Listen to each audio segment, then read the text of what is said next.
எல்லா கேமராலையும் செக் பண்ணியாச்சு சார். இதில் மட்டும்தான் ஃபேஸ் தெரியுது. நோ ப்ராப்ளம் சார், இது போதும், நான் பார்த்துக்கிறேன். தேங்க்யூ. போலீஸ் கம்ப்ளைண்ட் கொடுக்கணும், ரிட்டர்ன் ஸ்டேட்மெண்ட் தரீங்களா? ஐயோ நோனோ சார், போலீஸ்லாம் தேவைப்படாது.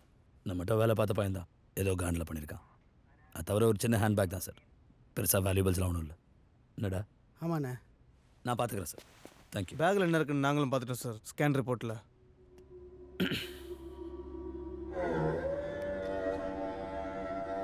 என்ன பண்ண இப்போ அதுக்கு? நீங்கள் ரெகுலர் கஸ்டமர், இந்த மாதிரி டிரான்சாக்ஷன்லாம் இங்கே வச்சுக்காங்க. தேங்க்யூ. ஓகே.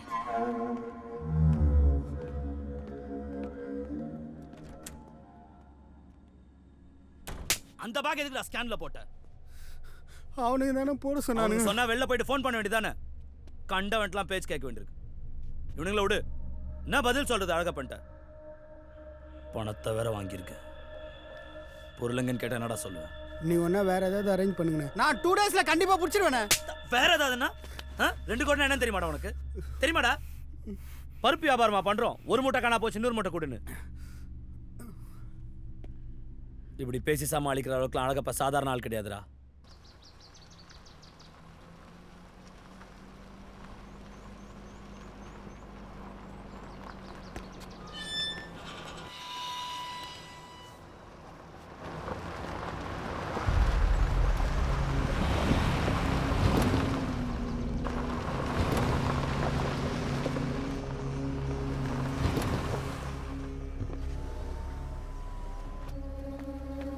என்ன இங்கே டெய்லி நின்று இத்தனை வணக்கம் வைக்கிற? என்ன வேணும்? யாரை பார்க்கணும்? சார் உங்களை தான் இந்த பார்க்கலாம். பாரு, உனக்கு வேலை வேணா மேனேஜரை பாரு, இல்லை உனக்கு டொனேஷன் ஏதாவது வேணா என் மாப்பிள்ளை பாரு.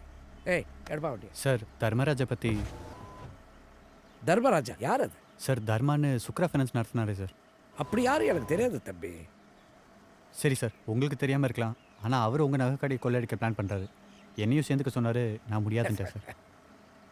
தர்மராஜனை யாருன்னு தெரியாதுங்கிற? தெரியாதவங்களை பற்றி என்னப்பா பேச்சு? போப்பா போய் வேலையை பாரு, போ போ. தர்மராஜனா யாருன்னே தெரியாதுன்னு சொன்ன அழகப்பன் கண்ணில் ஒரு சின்ன டென்ஷனை பார்த்தேன். கண்டிப்பாக ஏதாவது பண்ணுவாருன்னு எதிர்பார்த்தேன்.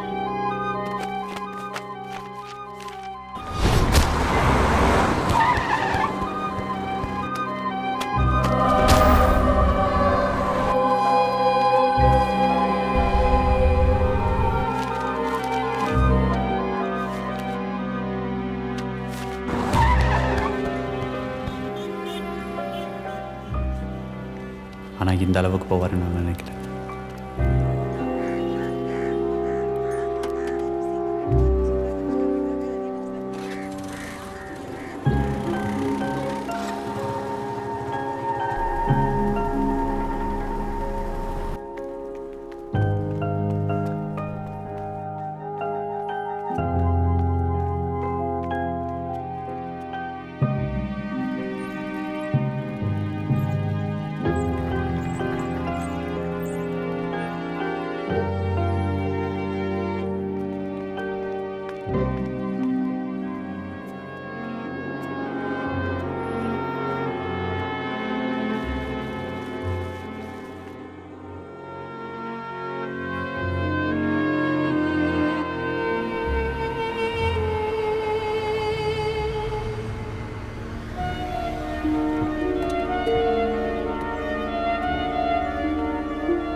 தர்மா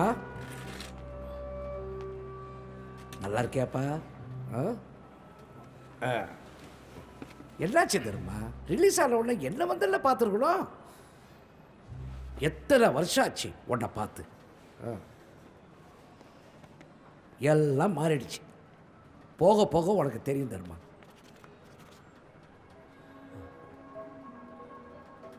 ஒரு தம்பி வந்தான், வந்து என்னென்னமோ வளர்றான். நீ யார் கூடயே சேர்ந்து என் கடையை திருட போகிற, அது இதுன்னு எதோ சொல்லலாம். அவனுக்கு தெரியாது இல்லை நம்ம உறவை பற்றி. எனக்கு தான் உன்னை நல்லா தெரியுமா தர்மா. உன்னை இப்படி பார்க்கவே கஷ்டமாக இருக்கு தர்மா. தப்பாக எதுவும் ட்ரை பண்ணிடாது ப்ளீஸா. சீக்கிரம் குணமாயிட்டு வா, நான் இருக்கேன். நீதான் ஐயரா? ம், உன்னை பற்றி ரொம்ப கேள்விப்பட்டேன். பார்த்துக்க, படகடை ஏதாவது வேணும்னா என்கிட்ட கேளு. Okay, right.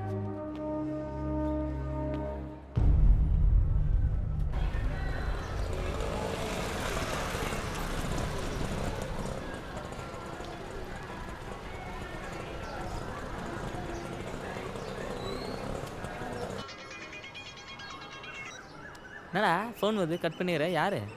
ஐயர்ரா காலையிலேருந்து ஃபோன் பண்ணிக்கிட்டே இருக்கு. ஏய், சரக்கு குதிரை சார் கேட்க ஃபோன் பண்ணார் போடுறா. எத்து பேசுறா.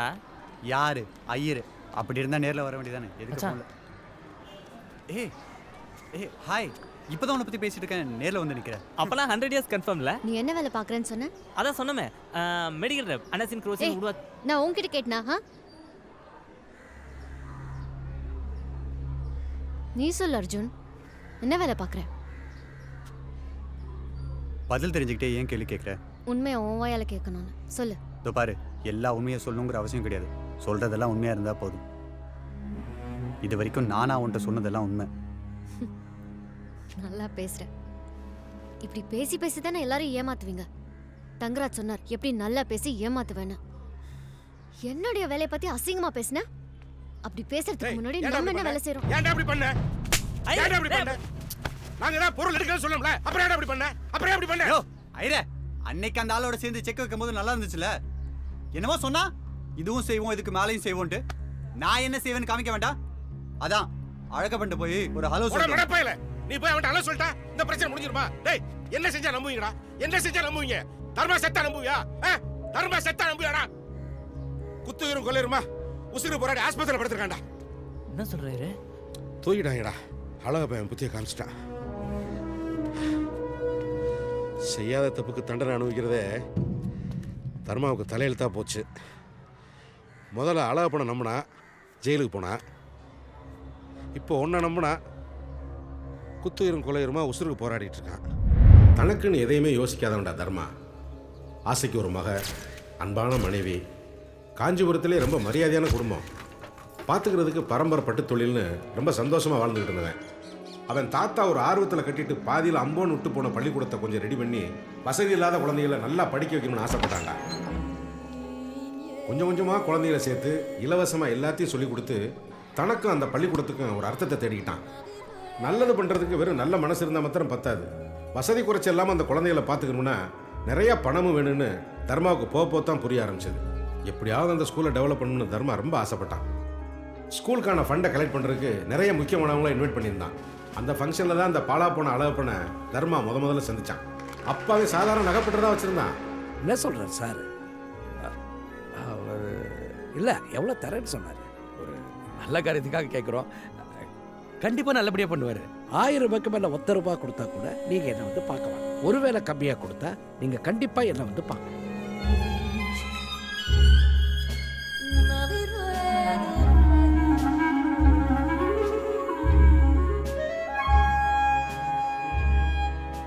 எவ்வளோ தேவைப்படுது? ஒரு 40-50 லட்சம். ஆமாம் சார்.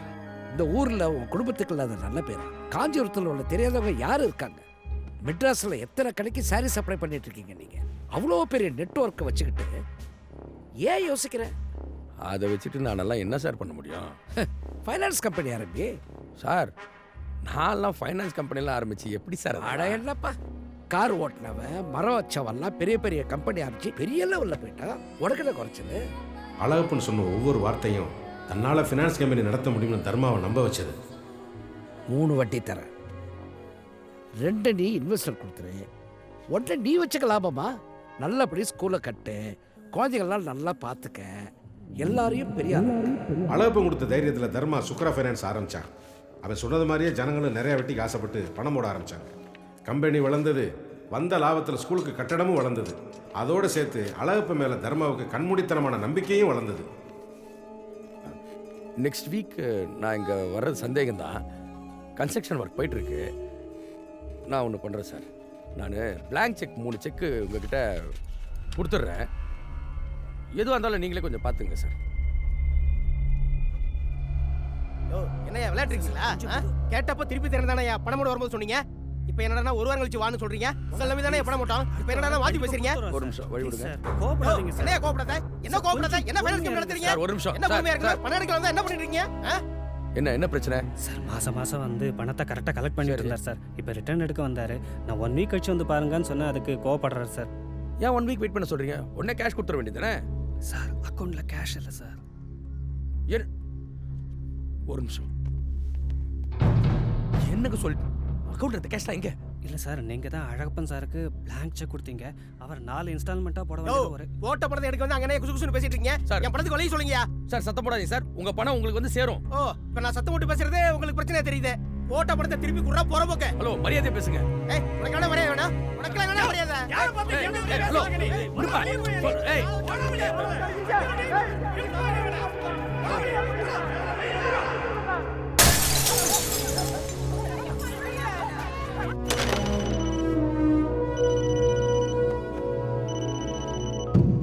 ஹலோ சார் என்ன சார் இது நீங்க எங்க இருக்கீங்கன்னு தேடி கண்டுபிடிக்கிறதுக்குள்ள என் உயிரே போயிடுச்சு சார் எல்லா செக்கையும் நீங்க என்கேஷ் பண்ணிட்டீங்க இங்க பணமே இல்லாம ஒரே பிரச்சனை ஆகி அடிக்கடி வந்து போயிடுச்சு சார் என்ன தெரியுமா சொல்ற அப்படி நடக்க சான்ஸே இல்லையே இப்படி எங்க இருக்க சார் நான் ஆபீஸ்ல தான் சார் இருக்கேன் என்ன சார் நீங்க இங்க வெளியில கூட்டம் அதிகமாயிடுச்சு சார் இந்த கூட்டத்தை கண்ட்ரோல் பண்றதுக்காக லோக்கல் போலீஸ் ஸ்டேஷன்ல சொல்லி பந்தோபஸ்து ஏற்பாடு பண்ணிருக்கேன் சார் கரெக்டான காரியம் பண்ணியிருக்க தர்மா சரி ஒன்று பண்ணு எனக்கு தெரிஞ்ச இன்ஸ்பெக்டர் ஒருத்தர் இருக்காரு அவரை அனுப்புகிறேன் அவரோட பத்திரமா கூட்டு போவார் நீ அவரோட போயிடு சார் அரெஸ்டாக சொல்றீங்களா சேச்சா இதை போய் அரெஸ்ட்டுக்கு ரெஸ்ட்டு பேசி கூட்டம் கோவமா இருக்கு கோவம் அதிகமாகி ஒன்று ஆஃபீஸை உடைக்கலாம் இல்லைன்னா உன் மேல கை வைக்கலாம் உனக்கு எதுவும் ஆகக்கூடாதுங்கிற ஒரு நல்ல எண்ணத்தில் தான் இதை சொல்கிறேன் ஈவினிங்குள்ள எல்லாருக்கும் பணத்தை கொடுத்து ஃபைசல் பண்ணுறது என் பொறுப்பு என் மேலே நம்பிக்கை இல்லை உங்களை நம்பி தானே சார் எல்லாமே பண்ணேன் அந்த நம்பிக்கை எப்போதும் வீண் போகாது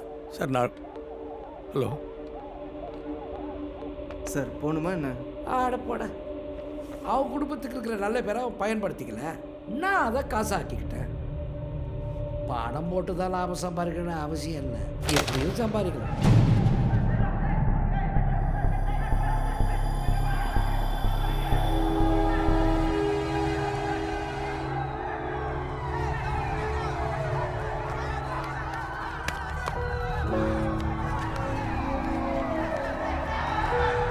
உள்ளே போன தர்மா வெளியிலேயே வர முடியாத மாதிரி பார்த்துக்கிட்டான் அந்த அளவுப்பேன் பணத்தை இழந்தவங்களுக்கு வட்டியோட திருப்பி கொடுக்கணும்னு ஆசைப்பட்டான்டா தர்மா அதனால தான் அந்த கடையிலேயே கை வைக்க சொன்னோம் நீ தான் அவசரப்பட்ட